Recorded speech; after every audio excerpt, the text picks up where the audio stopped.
Hello, welcome to my channel once again. Today, let's dive a little bit deeper into depression to understand the features that are present in patients who have severe depression. This is important because when depression is severe, that's when it is most debilitating and that's when it is most serious, often even posing a threat to the life of the person who is suffering from it. So I'm going to talk on about 5 points that will point to severe depression. Number one, there's going to be presence of very many symptoms, and the symptoms are going to be present in a more intense way. So almost all the symptoms of depression that are there would be found in a patient who has severe depression. In our previous video, we talk about symptoms of depression and we explain up to about 8 symptoms. There are other symptoms or supplementary symptoms of depression or signs that you may find in depression also. So in patients with severe depression, you're going to find all these symptoms to be present, and you may also as well find all those supplementary symptoms being present.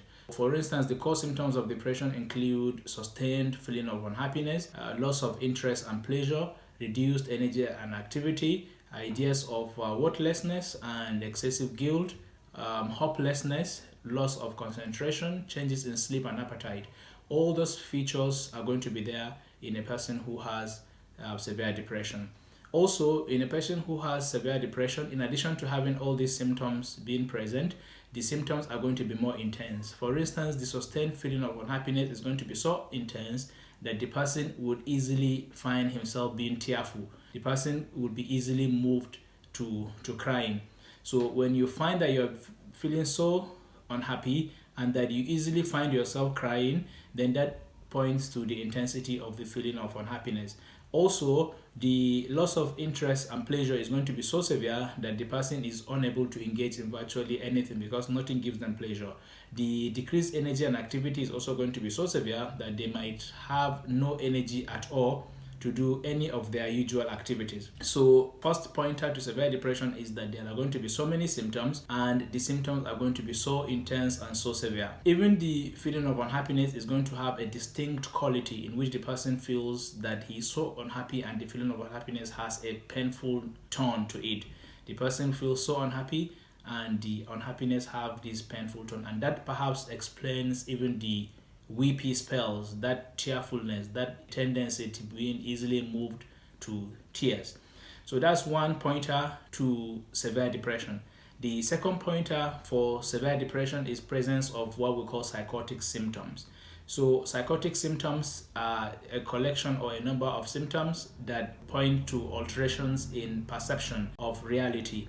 So normally when something is not there, we're not supposed to see it or we're not supposed to hear it. But in people who have psychotic symptoms, they tend to hear or see things that are not there that other people around them do not hear or see.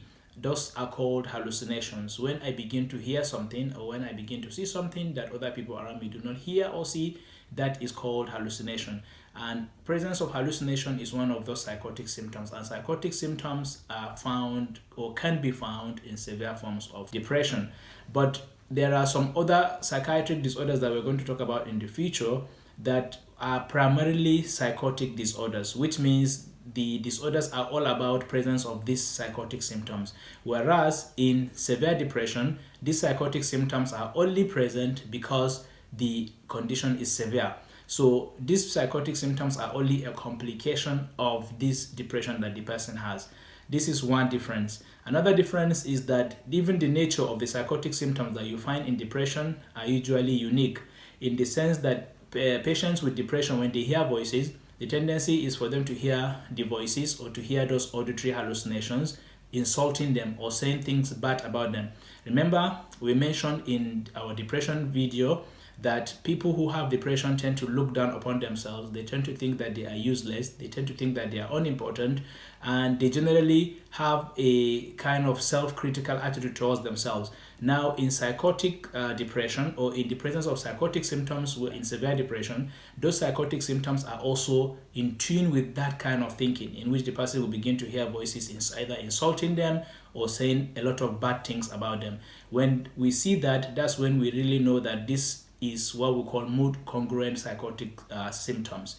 Another psychotic symptom that patients with depression could have are called delusions, which are abnormal beliefs in which the person all of a sudden begins to have some certain beliefs that are completely either unrealistic or are completely not correct. So for instance, we talked about the person with depression having this tendency that they believe that they are useless, or that they may even believe that they are sinners, or that they may believe that they are guilty of some certain offenses that they may not have committed. In severe depression with psychosis, the person might have these beliefs at a very higher intensity, in which the person will all of a sudden believe and be convinced that they have committed a certain offense and that action should be taken against them. Other abnormal beliefs that patients with depression can have, especially in this severe depression we're talking about, could include some certain persecutory ideations in which they believe that they are being persecuted, some people are after them, but the difference in depression is that they might somehow think or believe that this persecution that they are going through is somehow justified, because after all they believe they are terrible people. So the people that are persecuting them are somehow justified in pursuing them. So these are the psychotic symptoms that might be present in patients with severe depression, and that is the second pointer to the presence of severe depression. The third pointer to the presence of severe depression is the presence of suicidality. Remember, we mentioned that in depression there is this tendency for the person to have increased tendency for thinking about death, or even thinking about wanting to kill themselves. There is a gradation of severity from the milder forms of depression to the more severe forms. In the severer forms of depression, the person is more likely to feel that they should rather kill themselves, unlike in the mild to moderate depression, in which the tendency is for the person to thinking about death. So the thinking is going to increase in severity from just mere repeated thoughts about death to thinking about wanting to kill themselves. So that is what happens in severe depression. There is going to be repeated suicidal thoughts, and unfortunately in some situations those suicidal thoughts become so severe and so preoccupying to a point where the persons even convince themselves that they have got to die. That situation, at times you see the person writing suicide notes, you see the person making some certain preparations and what have you. So if you find that the person, in addition to feeling suicidal, thinking about wanting to die, and you in addition find that the person has gone ahead to write a suicide note and has even made some certain preparations, such as maybe settling their debts and what have you, then you should know that this is very serious and the person should seek immediate medical attention. Or if it's a family member, kindly promptly bring the person to medical attention. So that is the third pointer to the presence of a severe depression. The fourth pointer to the presence of severe depression is what we call presence of severe psychomotor retardation. Psychomotor retardation simply means slowing, general slowing in the activity, bodily movements, and speech of the person. You will realize or notice that if you are happy, you tend to talk much, you tend to talk fast, and you tend to talk a lot. If you're unhappy, you tend to talk a little, you tend to talk slowly. In depression, what happens in that situation is an extreme form of that, in which you talk too little and then you talk very slowly. But in the presence of severe psychomotor retardation, that even happens to a very severe extent, in which the person almost virtually does not talk at all and almost does not even move any part of their bodies at all. When that happens, and it is so severe that even if you try to maybe injure them or try to pinch them and they do not make any effort at protecting themselves, that can even be called depressive stupor.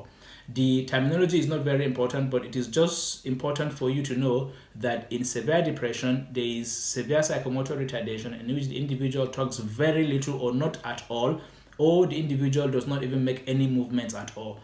There are times when somebody may have severe depression and you realize that the person does not even talk at all. The person has become completely mute. So presence of that mutism is a pointer to that psychomotor retardation that we're talking about. The person does not talk, and if he talks very hesitantly and very sparingly. That is the presence of psychomotor retardation. And when you look at them, they do not seem to, they keep completely still. If they are seated, they hardly make any gesticulations and what have you. So that is the fourth pointer to the presence of severe depression. The fifth pointer to the presence of severe depression is severe functional impairment. Functional impairment simply means the inability of the individual to go about their life as they previously did before they fell ill with depression.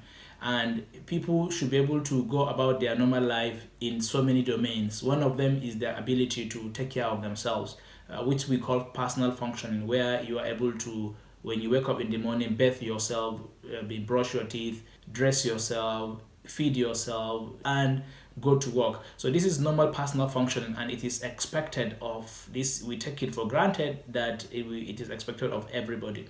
But in the presence of depression, this personal functioning becomes completely impaired, especially in this severe depression we're talking about, in which the person seems to lack the capacity to do these personal activities that we easily take for granted. Then there is another dimension of functional impairment, which is called occupational impairment or occupational functioning impairment, in which the person is unable to go to work, or the person might go to work but be unable to be productive at all. And there's this concept of presenteeism, where the person, although he is present at work, but he is not productive at all. But in fact, in severe depression, the person might not even be able to go to work at all. Remember, he is having a very high number of symptoms, and the symptoms are so intense. The person might be having psychotic symptoms, the person might be having suicidality, the person might be having severe psychomotor retardation. And remember that part of these symptoms include losing interest, not feeling happy, lacking energy. So of course you don't even expect this person to even be able to go to work. So in severe depression, the functional impairment that you find in each of the domains, whether personal, occupational, social, and academic, or any other important areas of functioning, is so severe that the person might not even be able to discharge any of those functions or any of those roles or responsibilities. So by and large, these are the pointers to severe depression. When we see any of these symptoms, we realize that this person has severe depression, and we do not take them for granted. These are people who need to be treated in a hospital setting, where they are given several forms of treatment.